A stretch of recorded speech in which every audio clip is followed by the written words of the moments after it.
David French said he thought that James Talarico approached politics in a very Christian way. And people went nuts and said, but his theology is all over the map. How can you say that? How do you know when someone can be called a Christian exemplar? I think this is very easy. Those aspects of that person that look like Jesus, we emulate.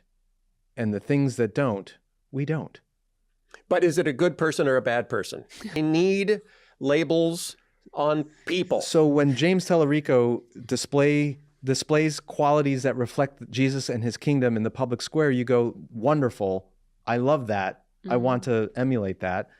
And where people don't, you go, I mean, it's the same way we are with our own relationships and family members and children. We want them to see in us what is of Jesus and copy that. And they're always going to see things that are not of Jesus. And we admit those things, we confess those things, and we say, please don't copy those things. Okay, help me out, Caitlin.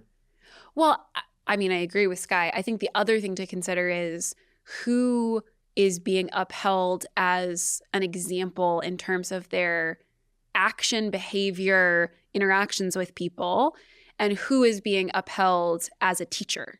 Because where I would, speaking of James Talarico, I would agree with David French that in a lot of his behavior and the way he interacts with people and the way he wants to treat people, I would say, to Skye's point, you're acting like Jesus. And that's a really positive thing and a very rare thing for a politician. And I want to commend that and emulate that.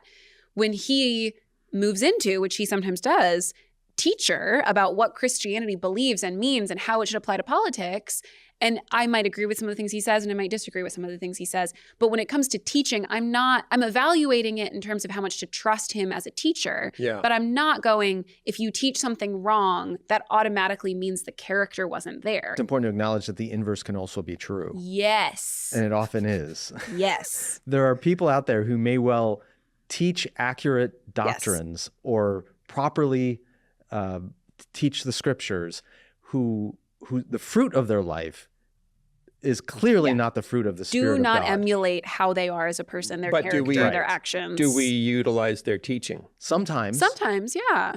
Augustine. I'm so thankful that he is with the Lord right now, restored of his occasional sexism, but taught beautiful, amazing things. This is why we can't just lump people into white hats, black hats, good, bad. Man. We need to evaluate everyone and everything by Christ. He's our exemplar.